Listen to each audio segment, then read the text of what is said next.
Hey there, and welcome back to Love More to Live. I'm Jenny, and today we're talking about how to take being a stay-at-home mom and making it less of a drudgery and more fulfilling. In my previous video, which you can catch here, we spoke about how important the work is of being a stay-at-home mom. So just because something is God-given doesn't mean that it doesn't have challenges, that it's not difficult at times. In fact, being a stay-at-home mom can be frustrating, it can be boring, it can be tiring and exhausting and unstimulating. I mean, think about it. You do the same thing day after day, week after week, year after year, and sometimes it just feels like you're going to go crazy. I mean, you wash the dishes, you tidy the house, you do the laundry, you wash the dishes, you teach your kids if you're a homeschooling parent, you do mending, you do gardening, you wash dishes and you cook and you teach your kids some more and you help your husband and you wash some more dishes. Did I mention washing dishes? They seem to never end, don't they?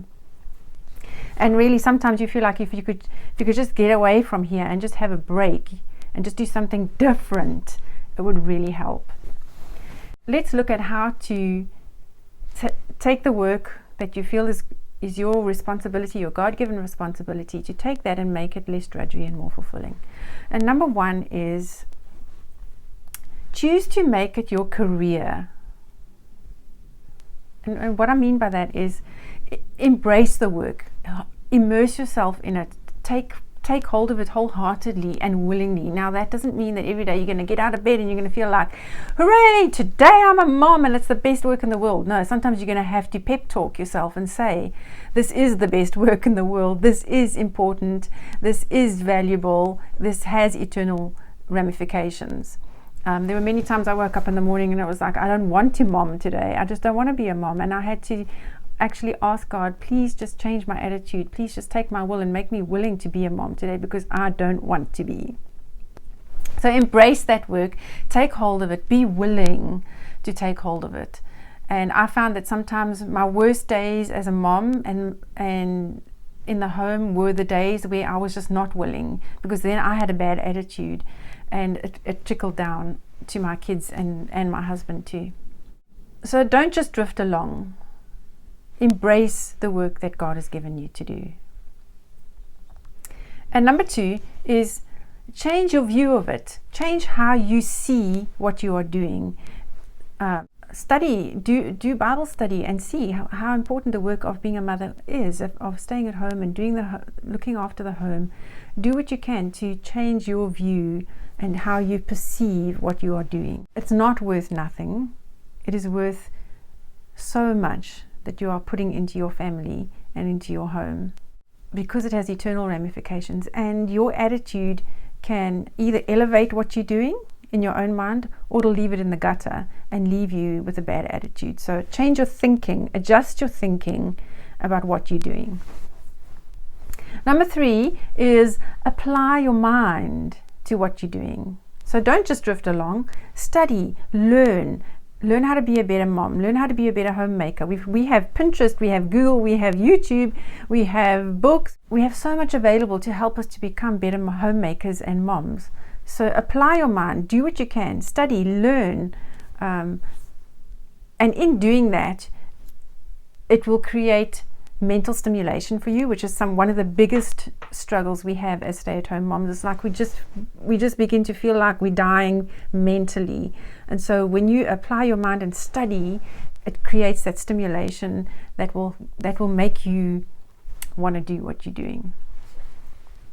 I really found that as I began to do this and study and really take hold of the work and study about homemaking skills and parenting skills and all the aspects of parenting, discipline and training and all of that, as I began to do that, I found it very stimulating. So parenting was actually motherhood was one of the most challenging yet stimulating things that I've ever done with my life.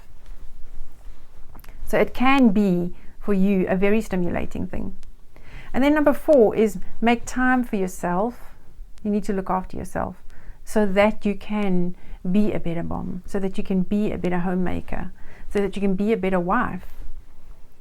So even if it's just 15 minutes a day, take time for yourself. And if being a stay-at-home mom can be very draining emotionally, because you're on the job 24/7. There's never a break, there's never a change of scenery, and you need to make time for yourself. So whether that's a 15-minute or a half an hour rest every day, I took a half an hour every day. I trained my children to have a quiet time where they did something quietly for half an hour every day, and then I took time for myself, whether it was lying on the floor to have a power nap, whether it was reading something, whether it was just being quiet and sitting outside for a bit. But I had some alone time, and that kept me sane. And then I always spent a few minutes in prayer during that time, just getting my emotions back under God's control, just getting God's direction back for my life and for the rest of the day. So make time for yourself, because you need to preserve yourself so that you can be a better parent and a better mom. Number 5 is find support, whether that's on Facebook. Join a Facebook group, a stay-at-home moms Facebook group, or a real life group that you can get support from. But having that support and just knowing that you're not in this alone will give you the strength to continue, and the realization that you're not alone in this, and that you can do this with the help and support of friends and those who are in the same boat as you. So instead of just drifting along wishing that things could be different, or that wishing that your kids would hurry up and grow up and so that you could get on with your life, apply yourself, change how you see your job, your role, change your attitude towards it, make time for yourself, embrace this work that God has given you wholeheartedly, and it will be rewarding, it will be fulfilling, it will be satisfying, it will be stimulating and challenging all at the same time. And you will find that when you get to the end, that it was the best thing you ever did with your life, because you will have grown as a person, you will have changed, you would have become a better person because of embracing the work of being a stay-at-home mom. That's all for today. I look forward to hearing from you. Leave your comments below, and if you're new here, feel free to subscribe and click the bell to receive notifications of future videos. And we'll see you in the next video. Bye.